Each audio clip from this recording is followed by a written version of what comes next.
Mabuhay!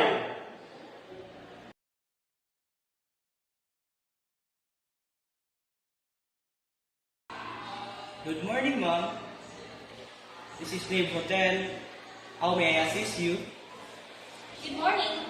I hope you can help me. I need some information about the guests staying at your hotel. Of course, Ma'am.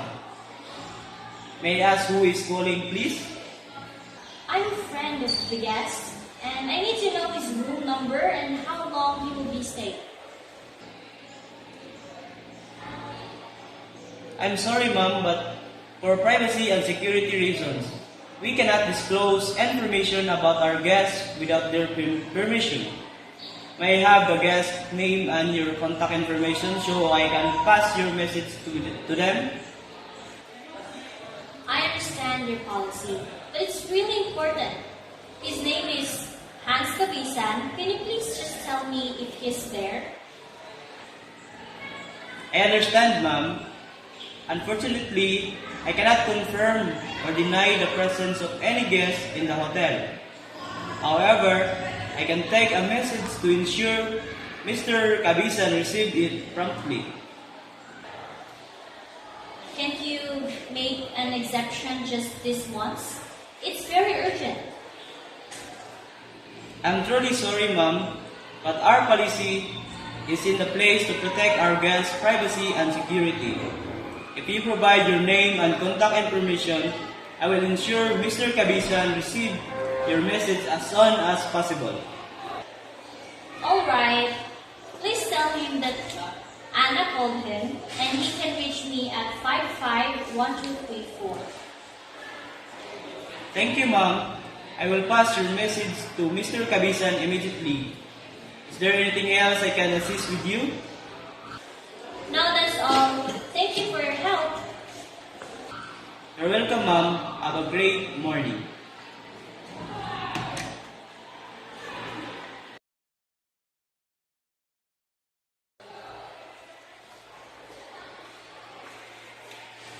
Good morning, sir. How can I assist you today? Good morning, ma'am. I stayed here about a month ago and I believe I left my black bag with ammonia tea in my room. I see. Let me help you with that. Could you please provide a full name and dates of your stay here? My name is Hans Masaro Kamisan and I stay here in April 15 to 28. Thank you, Mr. Gabisan. Let me check our lost and found records, and this will take for a while. Oh, Mr. Gabisan, it appears we did find a bag in your room after your departure. Can you please provide a description of your bag to confirm it's yours? A black shoulder bag with ammonia tea. Thank you for the description, and that matches what we have on file. And I'll need to see a form of ID to verify your identity before I can release the item to you. Mine, for a while.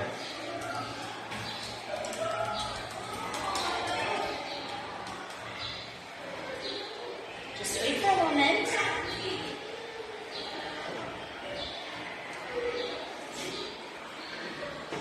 Here you go, Mr. Kabisan. Please inspect it to ensure everything is in order. Here is your ID. Everything are fine. Thank you, ma'am.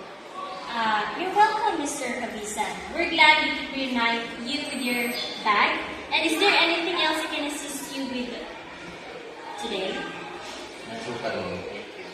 Thank you. Have a great day, Mr. Kabisan.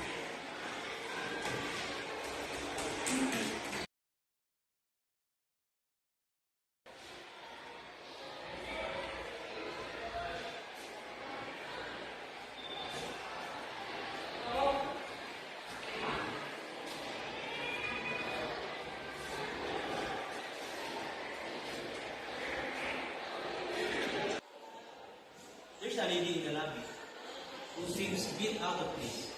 Can you please accompany with me while I check on her? Of course, we do.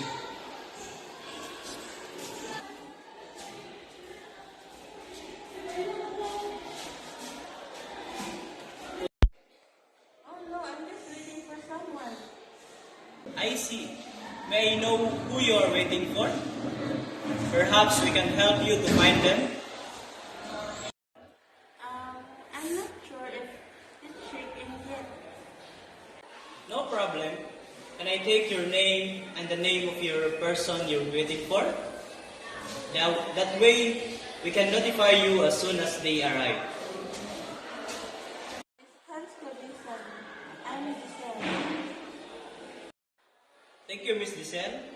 Let me check our system for you.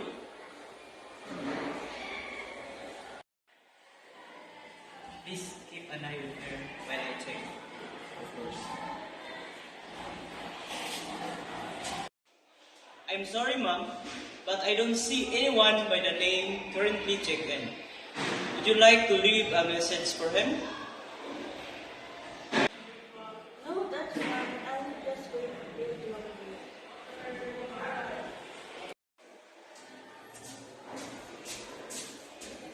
Ma'am, is there anything specific you're concerned about?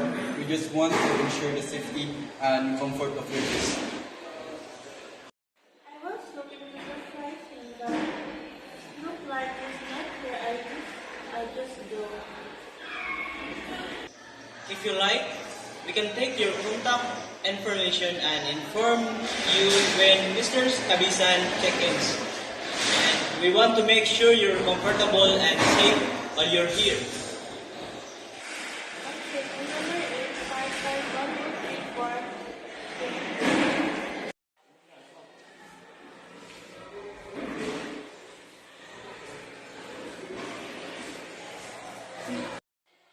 Good job. We'll keep an eye out just in case.